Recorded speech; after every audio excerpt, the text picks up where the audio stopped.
Okay, I'm back. I forgot to mention on the first part of this video that my doctor's rule is no liquids until after your upper GI series, which happens the day after surgery. So I was not allowed to drink anything the day of surgery at all. I have to admit, I was naughty. They give you these things. They're like sticks of little sponges, and they're to roll around your mouth and wet your mouth. And by like 2 o'clock in the morning, I was sucking on them. I would suck on like one and then suck on it again 2 or 3 hours later. I wasn't like, downing huge quantities of water, but I was naughty. I was thirsty. I had a sore throat, and I just wanted something to go down my throat. So I knew that I could get stuff down there because I had forced it down there. So I didn't sleep real well. I haven't since surgery, which isn't a shocker. I'm not the best sleeper in the world in the first place. I started sleeping about 45 minutes, and then I'd wake up for about 20 and then sleep for another 45.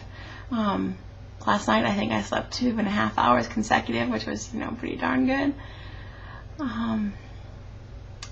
So, that's what that first night was like, was just sleep, pee, walk.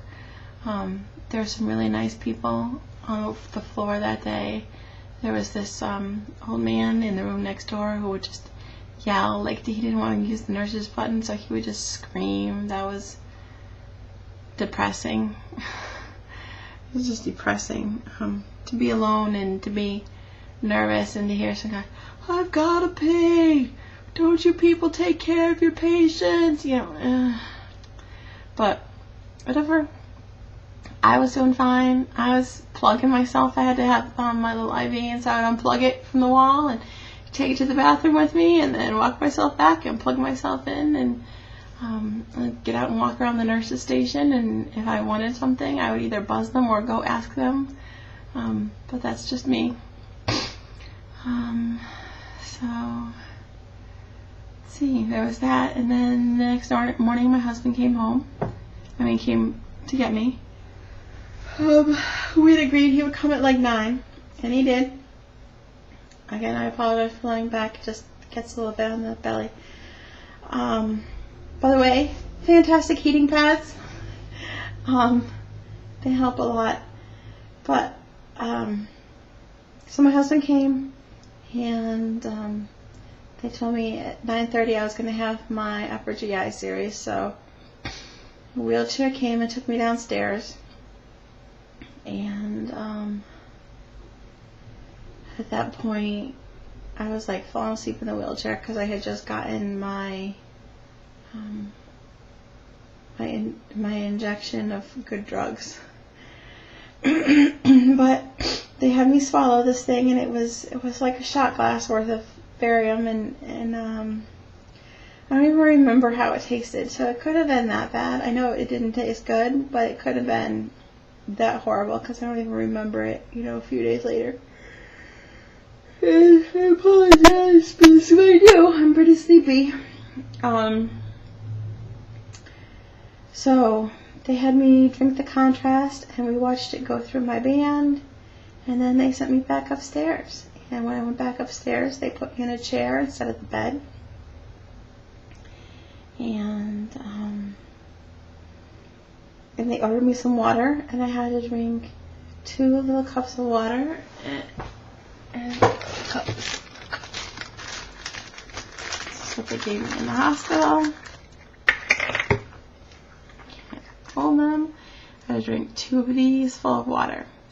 And after that, I had to consume 5. I had to consume 3 of the foods that they gave me, which my choices were tea, broth, and Jello, and then I had to have 2 more things of water before they would discharge me. And I did that. I took a picture of it, and again, I don't know if I'm going to be able to insert it, but if I can, I'll insert that here. So yeah, they I apologize. they made me eat that stuff, and then they sent me home. And I had a pillow waiting for me in the car, so my husband buckled me in with my pillow, and in the parking garage they have speed bumps, and it didn't hurt. It wasn't a problem. The ride home's by half an hour, and then I walked. It's like a 2-minute walk from where the car was to home, but I got home without a problem. So that was my hospital stay. My husband, who's not a YouTuber and doesn't know the term that we use, subscribers, he calls y'all my fans. He said your fans might help. It might help them to know if you could rate your pain. And I don't like the 1 through 10 pain scale, the generic 1 through 10, because everybody's greatest pain they've ever experienced is different. So I sort of made my own. On my own pain scale, 2 is like what it feels like when I have my first day of my period and my back is sore. And 8 is the time 2 years ago when I rolled my ankle in a parking lot and couldn't walk on it for 2 weeks, and that kind of hurt. Because I'm sure there's more painful things than that. But I would say that at the worst of it, in the first 24 hours after surgery, I was at like a 5 or a 6. And they always gave me morphine to take that back down. But that was at the very worst of it. And that was mostly because my back hurt a lot. And I had all kinds of reasons for that. I was told it could be gas pain. It could be because of the hard table that they put you on in surgery. It could be because of the way the laparoscopic surgery is done. There's focus on that part of the belly, and therefore that part of the back gets the most strain on it. I don't really know. To this day, my back is still kind of sore. By the time I went home, I was at a 3, maybe 4. At this point, even at the worst of my pain, I'm at like a 2. Maybe a 3 at the very worst. The other night, I was so sleepy when I climbed back into bed. I climbed into bed on my port side, and that kind of hurt. So that would have probably been a 4. But it was brief, and I got off of the port side, and I was fine again.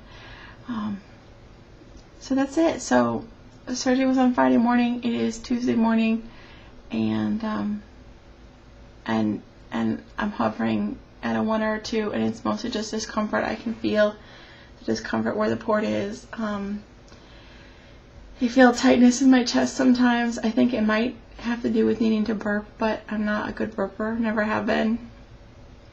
So it just feels uncomfortable. So that's where I'm at. It's not that bad.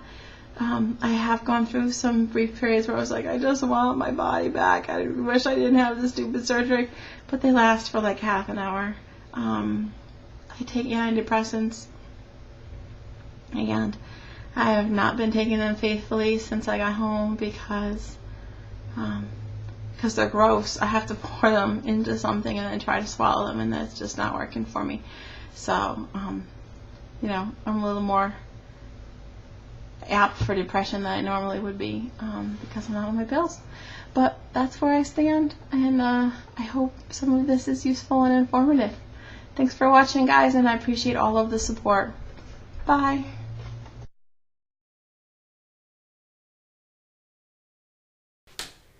Alright, I'm feeling a little ambitious this morning, so rather than try to tell you, there would be the king, how the bed is set up. Here it is. Can you tell what color my favorite is? My favorite. Can't even speak. But this is the blanket that I have set up at the foot of the bed. Can I zoom out? So that my knees get propped up, and then pillow, and then my husband's messy side, and of course the king, who is essential to recovery. So that's where I'm sleeping these days. Alright, guys, I look like a bit of a drowned rat, but I have a bra on. So now is the time to show off some scarage. Alright. Obviously, my port. And then this is the rest of it.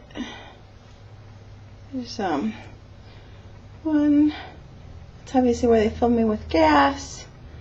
2, 3, 4. not that bad. It is Tuesday morning. I had surgery on Friday morning, and that's where all of my boo-boos stand at the moment.